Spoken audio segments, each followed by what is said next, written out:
And to the American people, I know that many of you have grown weary of this conflict.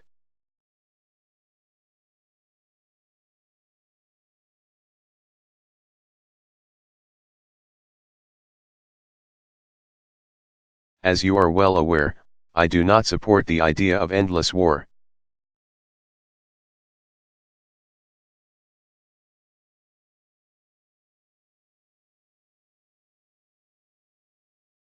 And I have repeatedly argued against marching into open-ended military conflicts that do not serve our core security interests.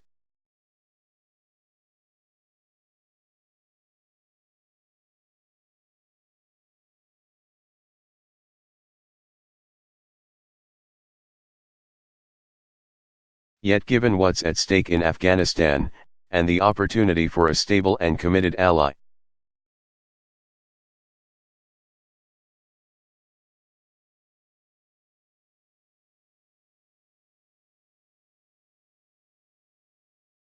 that can partner with us in preventing the emergence of future threats.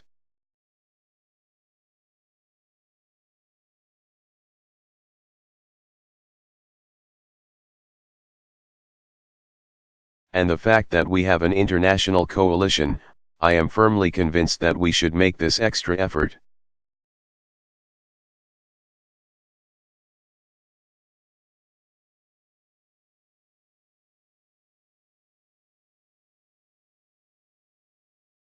In the Afghan government, we have a serious partner who wants our help.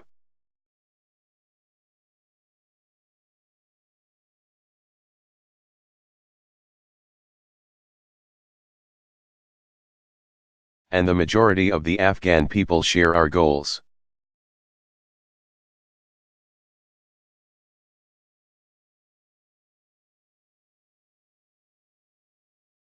We have a bilateral security agreement to guide our cooperation.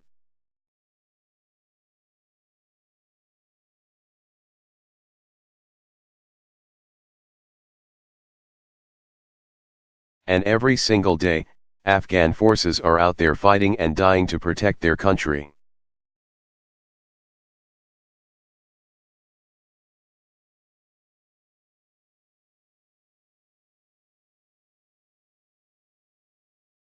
They're not looking for us to do it for them.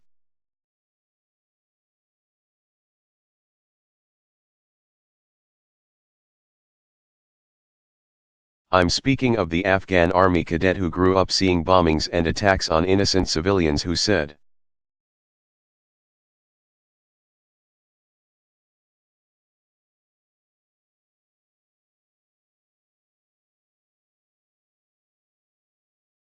"Because of this, I took the decision to join the army, to try and save innocent people's lives."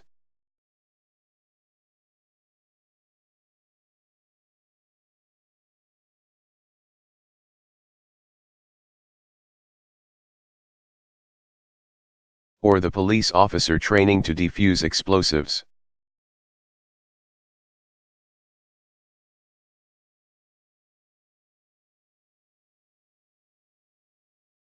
"I know it's dangerous work," he says.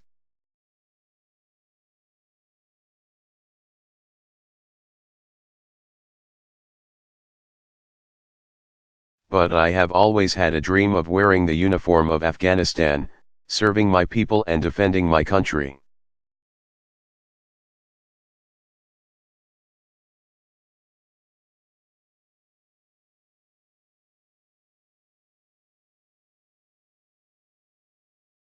Or the Afghan commando, a hardened veteran of many missions, who said,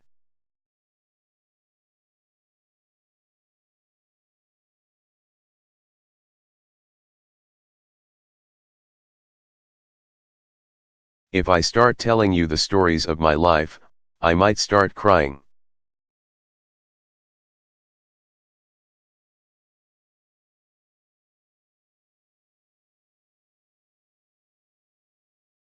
He serves, he said, because, the faster we bring peace,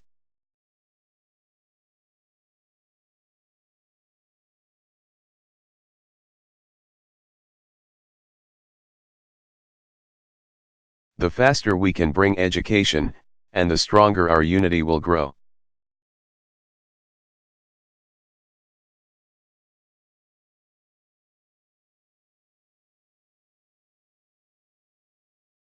Only if these things happen will Afghanistan be able to stand up for itself.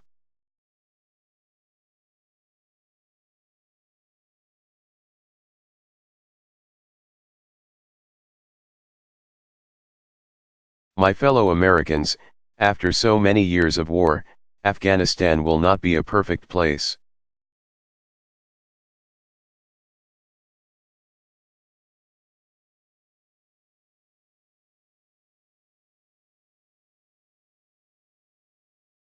It's a poor country that will have to work hard on its development.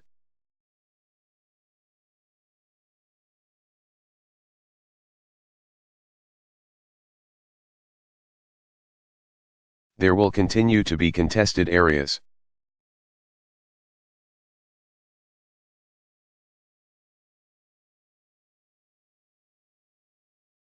But Afghans like these are standing up for their country.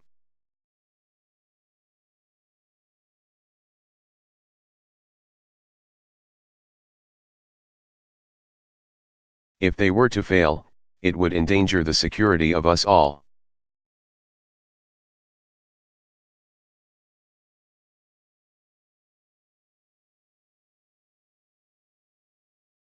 And we've made an enormous investment in a stable Afghanistan.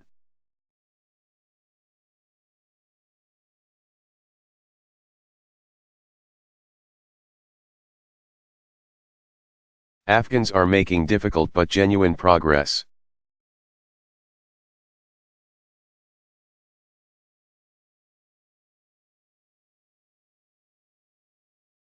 This modest but meaningful extension of our presence while sticking to our current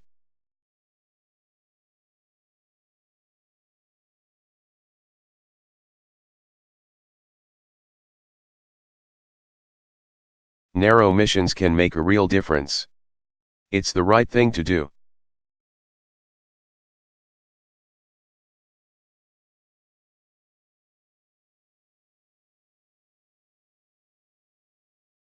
May God bless our troops and all who keep us safe.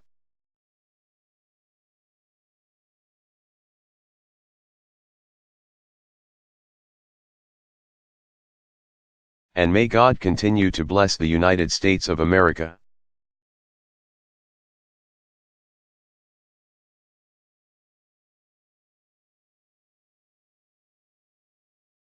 Question, Mr.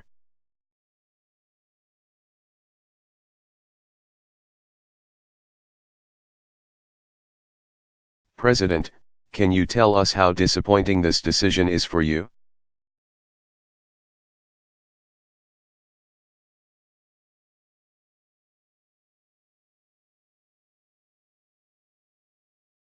Can you tell us how disappointing this decision is for you?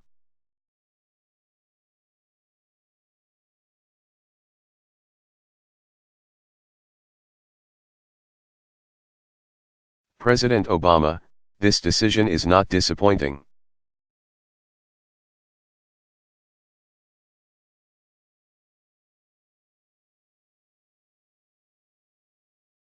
Continually, my goal has been to make sure that we give every opportunity for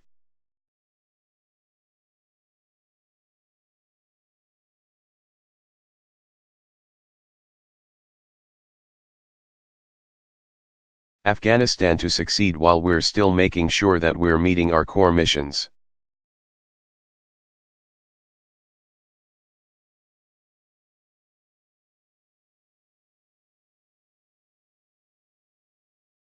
And as I've continually said, my approach is to assess the situation on the ground.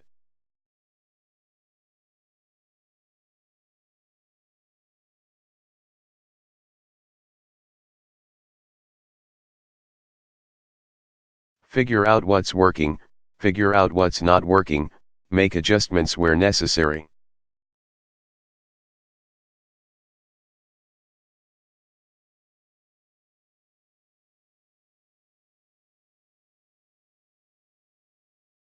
This isn't the first time those adjustments have been made, This won't probably be the last.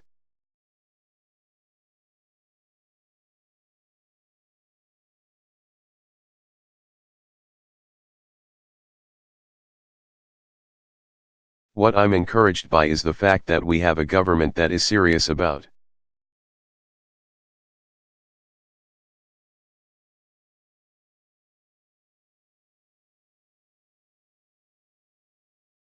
trying to deliver security and the prospects of a better life for the Afghan people.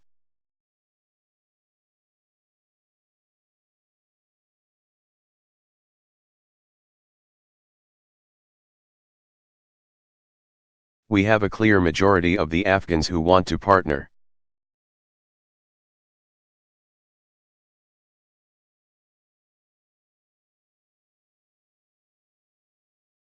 with us and the international community to achieve those goals.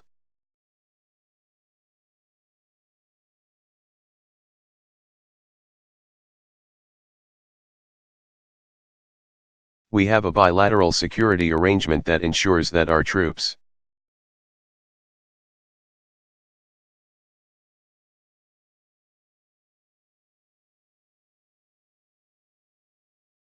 can operate in ways that protect them while still achieving their mission.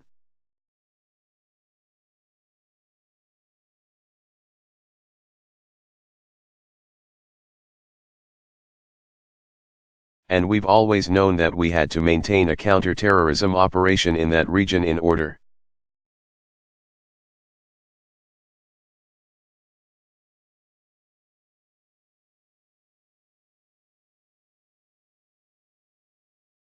to tamp down any re-emergence of active Al-Qaeda networks, or other networks that might do us harm.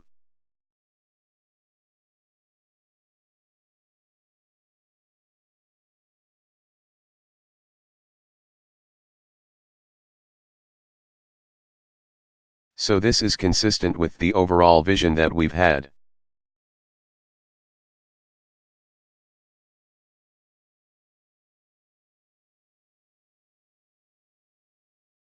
And, frankly, we anticipated, as we were drawing down troops, that there would be times where we might need to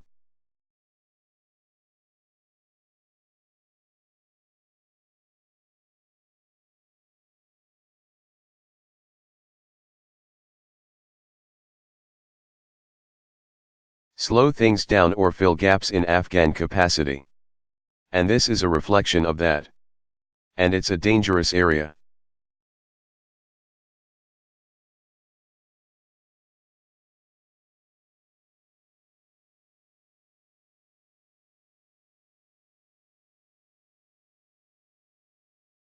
So part of what we're constantly trying to balance is making sure that Afghans are out there, they're doing what they need to do.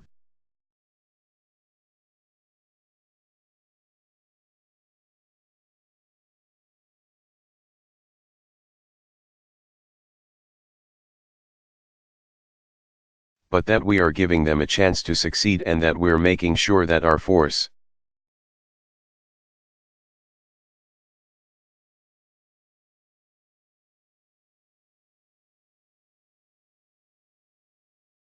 posture in the area for conducting those narrow missions that we need to conduct, we can do so relatively safely.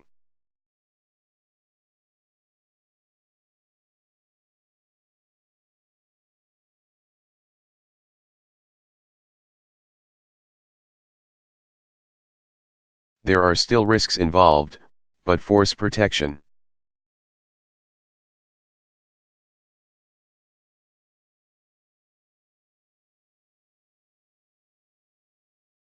the ability of our embassies to operate effectively, those things all factor in.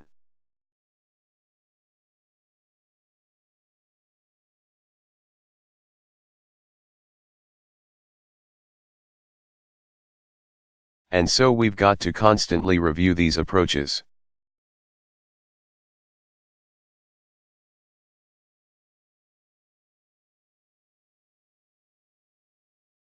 The important thing I want to emphasize, though, is that the nature of the mission has not changed.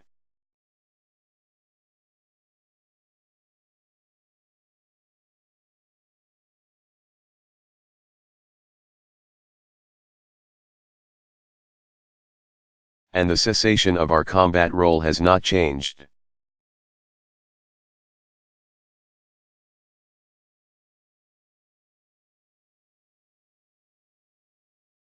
Now, the 25 military and civilians who were killed last year, that always weighs on my mind.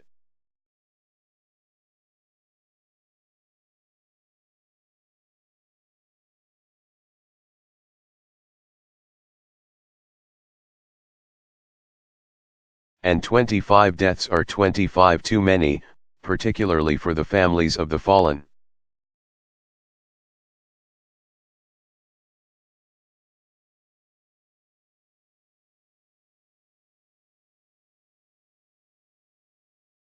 But understand, relative to what was involved when we were in an active combat,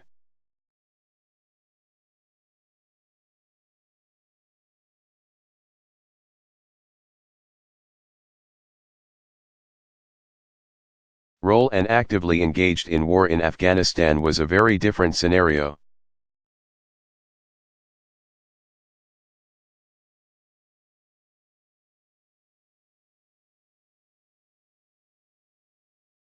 So here, you have a situation where we have clarity about what our mission is.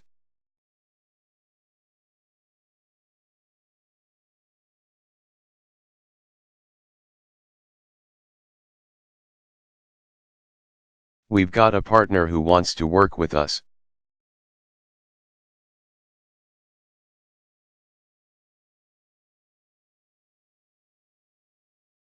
We're going to continually make adjustments to ensure that we give the best possibilities for success.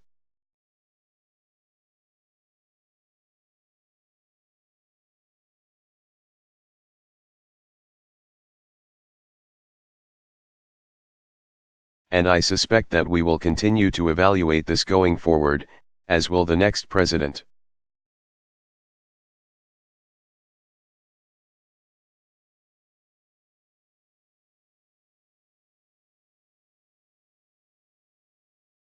And as conditions improve, we'll be in a position to make further adjustments.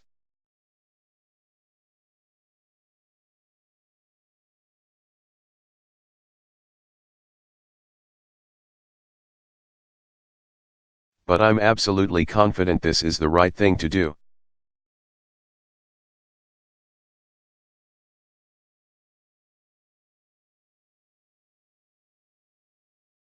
And I'm not disappointed because my view has always been, how do we achieve our goals?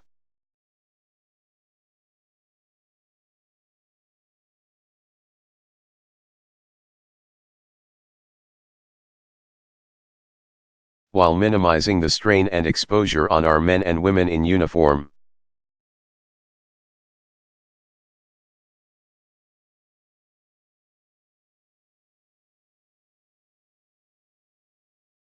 And make sure that we are constantly encouraging and sending a message to the Afghan people.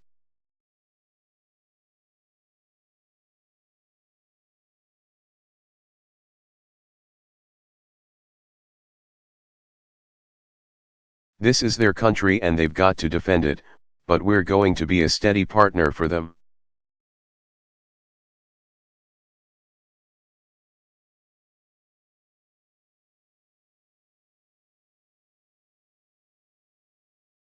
Thank you, everybody.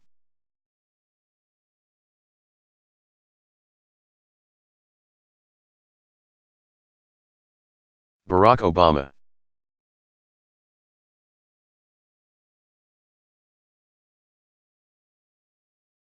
Afghanistan Troop Reduction Address to the Nation.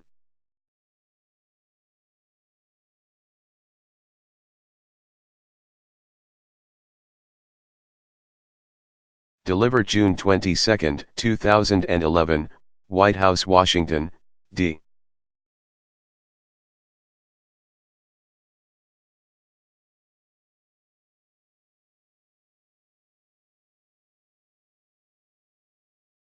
C.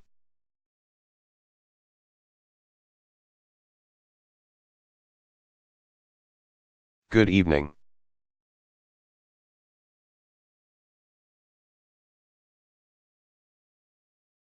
Nearly 10 years ago, America suffered the worst attack on our shores since Pearl Harbor.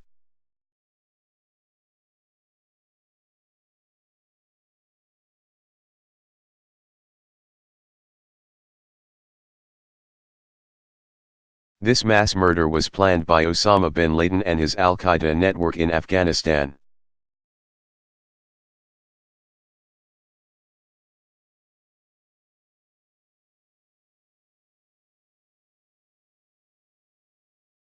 And signaled a new threat to our security, one in which the targets were no longer soldiers on a battlefield.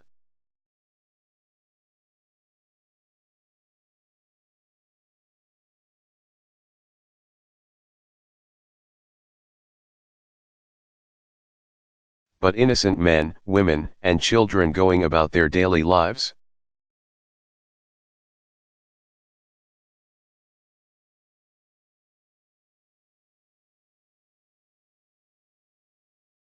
In the days that followed, our nation was united as we struck at Al-Qaeda and routed the Taliban in Afghanistan.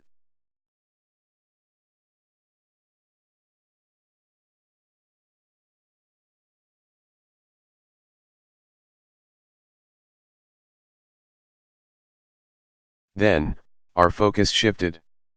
A second war was launched in Iraq.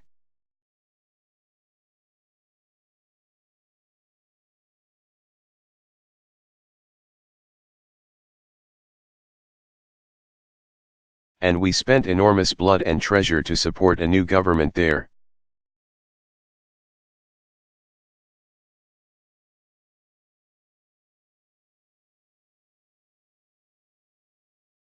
By the time I took office, the war in Afghanistan had entered its 7th year.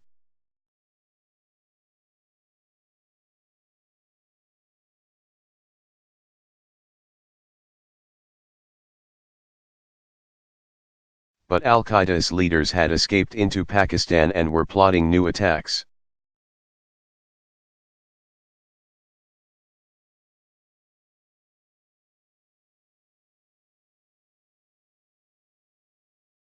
While the Taliban had regrouped and gone on the offensive.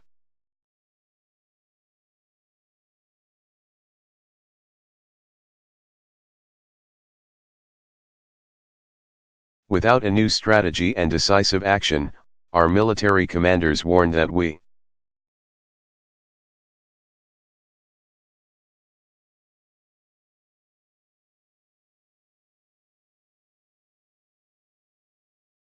could face a resurgent Al-Qaeda and a Taliban taking over large parts of Afghanistan.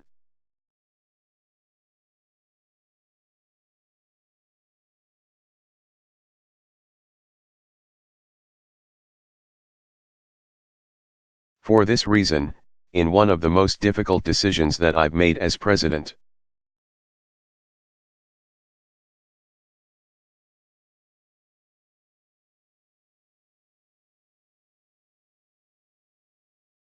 I ordered an additional 30,000 American troops into Afghanistan.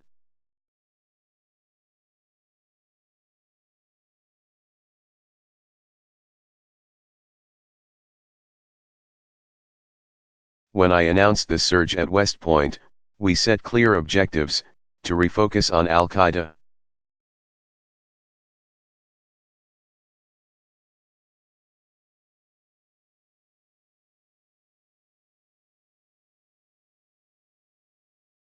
to reverse the Taliban's momentum, and train Afghan security forces to defend their own country.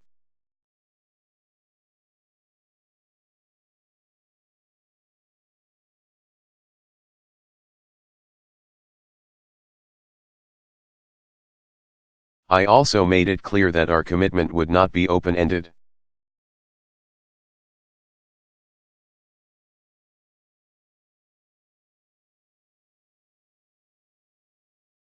And that we would begin to draw down our forces this July.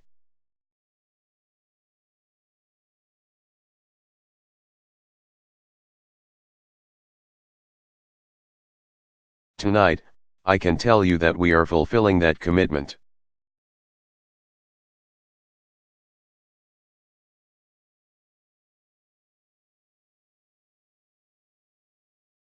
Thanks to our extraordinary men and women in uniform, our civilian personnel,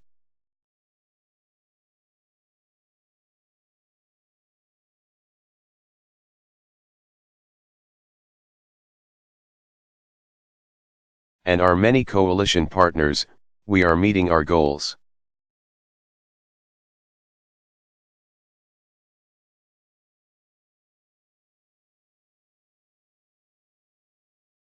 As a result, starting next month, we will be able to remove 10,000 of our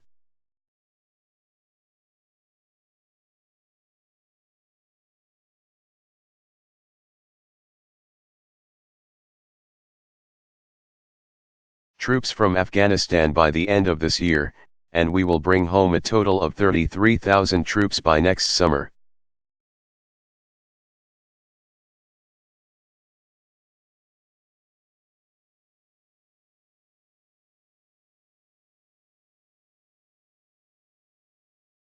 Fully recovering the surge I announced at West Point.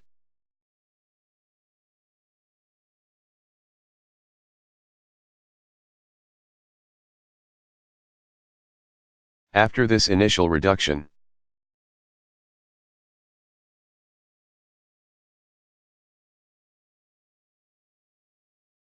our troops will continue coming home at a steady pace as Afghan security forces move into the lead.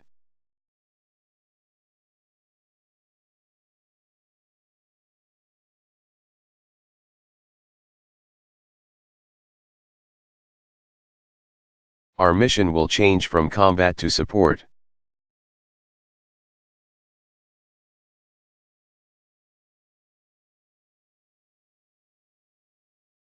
By 2014, this process of transition will be complete.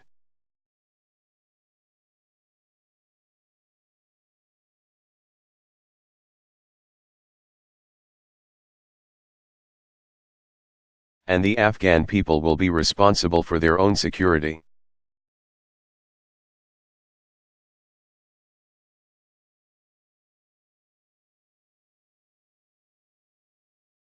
We're starting this drawdown from a position of strength.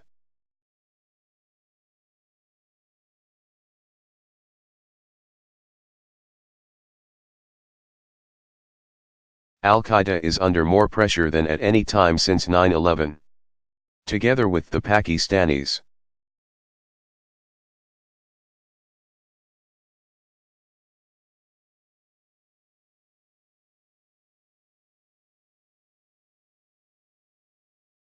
we have taken out more than half of Al-Qaeda's leadership.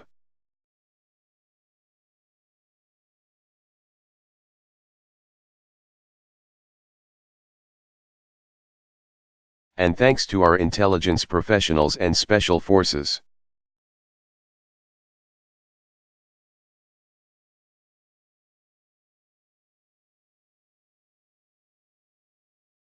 we killed Osama bin Laden, the only leader that Al-Qaeda had ever known.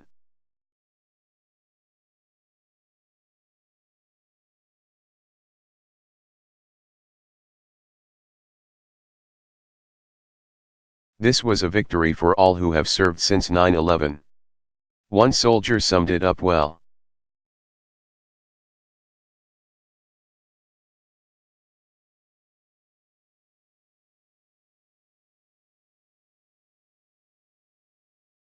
The message, he said, is we don't forget.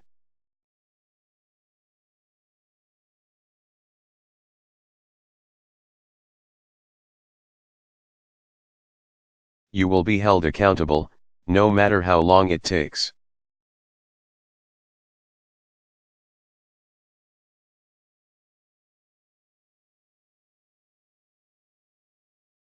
The information that we recovered from bin Laden's compound shows Al-Qaeda under enormous strain.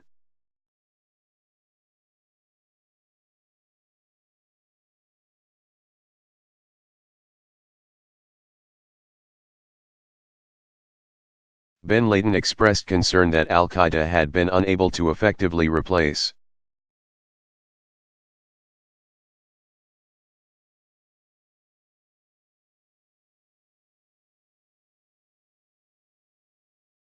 senior terrorists that had been killed, and that Al-Qaeda has failed in its effort